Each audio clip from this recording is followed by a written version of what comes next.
अर्धापूर तामसा मार्गावर 30 फूट खोल दरीत रिक्षा कोसळला, 6 प्रवासी जखमी.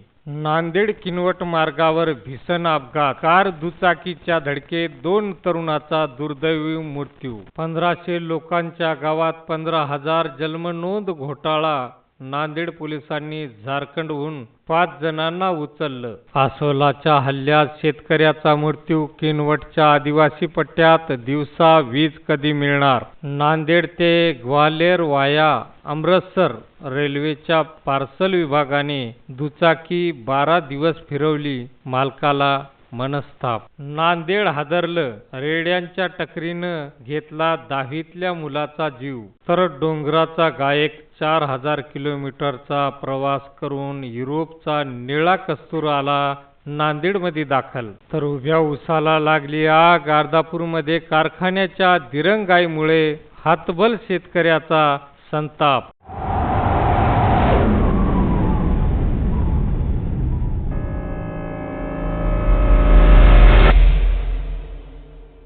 अर्धापूर ते तामसा राष्ट्रीय महामार्गावर गुरुवारी दुपारी मृत्यूने भीषण झडप घातली.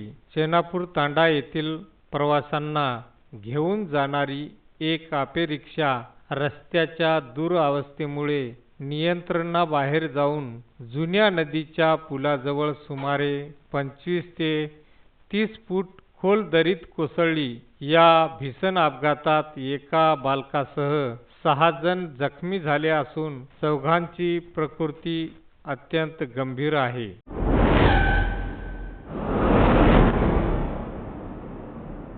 नांदेड ते किनवट मार्गावर गुरुवारी दुपारी मृत्यूने भीषण झडप घातली. पवना पाटीजवळ कार आणि दुचाकीची समोरासमोर धडक होऊन झालेल्या अपघातात 2 जणांचा दुर्दैवी मृत्यू झाला आहे.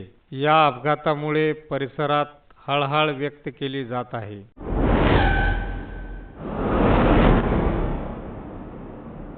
नांदेड जिल्ह्यासह संपूर्ण राज्यात खळबळ उडवून देणाऱ्या सावळेश्वर तालुका कंधार बनावट जन्म नोंदणी प्रकरणाचा उलगडा करण्यात उस्माननगर पोलिसांना मोठे यश आले आहे. या रॅकेटचे मुख्य धागेदोरे झारखंडमध्ये असल्याचे समोर आले असून पोलिसांनी रांची येथून 4 पुरुष आणि एका महिलेसह 5 जणांना ताब्यात घेऊन अटक केली आहे. 2011च्या जनगणनेनुसार सावळेश्वर गावाची लोकसंख्या अवघी 1500 आहे. मात्र 2025 मध्ये CRS प्रणालीचा गैरवापर करून चक्क 15,570 बनावट जन्मनोंदी करण्यात आल्याचे उघड झाले आहे. हा आकडा लोकसंख्येच्या तुलनेत 10 पटीने जास्त असल्याने खळबळ उडाली होती. या नोंदीमध्ये प्रामुख्याने झारखंड, उत्तराखंड आणि उत्तर प्रदेशातील नागरिकांचा समावेश असल्याचे संशय आहे.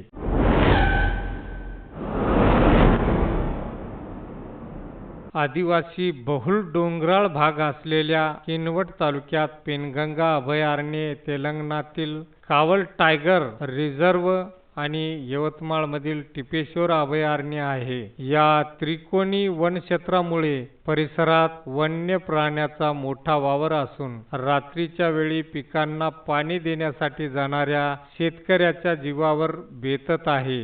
या पार्श्वभूमीवर चंद्रपूरच्या ताडोबा अंधारी व्याघ्र प्रकल्पातील बफर झोनप्रमाणेच या तालुक्यातही कृषी पंपांना दिवसा वीज पुरवठा करावा अशी मागणी आमदार भीमराव केराम यांनी केली आहे.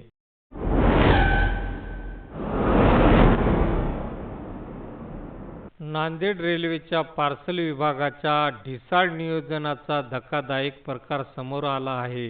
नांदेडहून ग्वाल्हेरला पाठविण्यात आलेली MH26 CJ 9165 क्रमांकाची दुचाकी तब्बल 12 दिवस मालकाच्या ताब्यात पोहोचली नाही.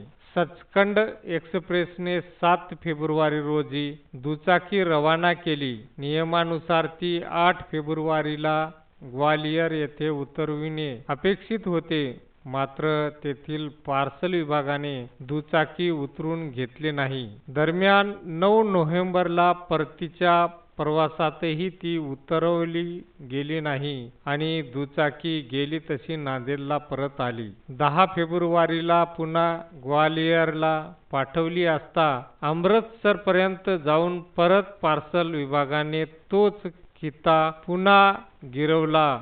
अखेर 15 फेब्रुवारीला फिरोजपूर एक्सप्रेसने पाठवल्यानंतरच दुचाकी अपेक्षित ठिकाणी पोहोचली. मात्र यासाठी तब्बल 12 दिवस प्रतीक्षा संबंधित दुचाकी मालकाला करावी लागली.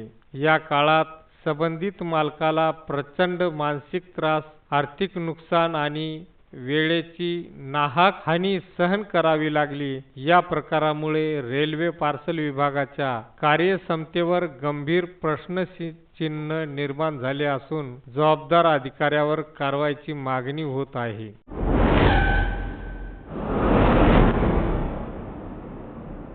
नांदेड जिल्ह्यातील कंधार तालुक्यातील आलेगाव येथे रेड्यांच्या टकरीचा खेळ पाहणे एका 17 वर्षीय मुलाच्या जीवावर बेतले आहे.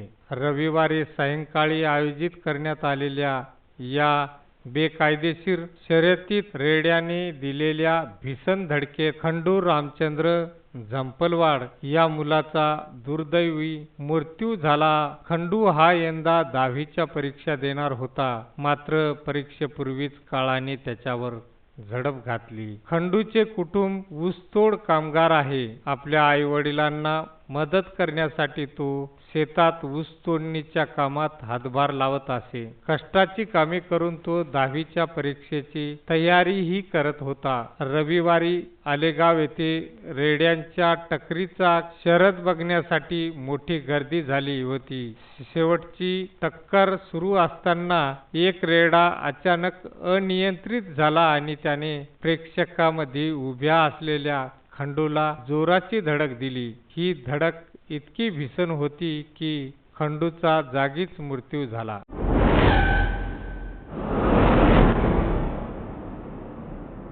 निसर्गाच्या अनोखी किमया जिल्ह्याच्या डोंगर रांगांमध्ये उन्हाळ्याच्या दिवसात पाहायला मिळत आहे. सुमारे 4000 किलोमीटरचा लांबचा प्रवास करून निळा कस्तूर हा विदेशी पक्षी कंधार तालुक्यातील पानभोसी परिसरात थव्याने दाखल झाला आहे.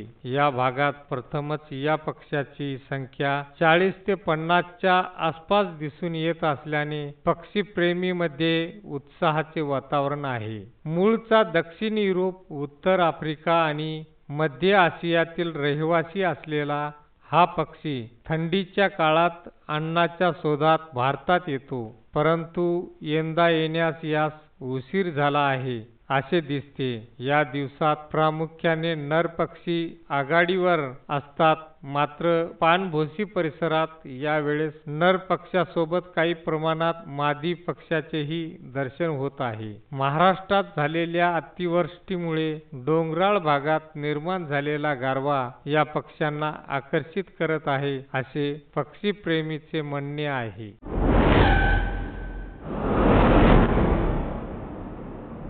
कष्टाने पिकवलेला शेतीमाल विकण्यासाठी कारखान्याचे उंबरवटे झिजवण्याची वेळ आल्यावर शेतकरी किती टोकाचा निर्णय घेऊ शकतो याचा धक्कादायक प्रकार अर्धापूर तालुक्यात समोर आला आहे. वेळेवर ऊसाची तोडणी न झाल्याने हतबल झालेला दरेगाव येथील गंगाधर भीमराव हंबर्डे या शेतकऱ्याने मंगळवारी दुपारी आपल्या शेताच्या 1 हेक्टरवरील ऊसाला आग लावून दिली. हंबर्डे यांनी दरेगाव शिवारात वर्षभर मेहनत करून ऊसाची लागवड केली होती, परंतु फेब्रुवारी महिना संपत आला तरी ऊसाची तोडणी झाली नव्हती. आपला ऊस कारखान्याला जावा यासाठी त्यांनी भाऊराव सहकारी साखर कारखाना प्रशासनाकडे वारंवार फेऱ्या मारल्या. ऊसतोड टोळ्यांनाही वारंवार विनंती केली, मात्र त्यांना फक्त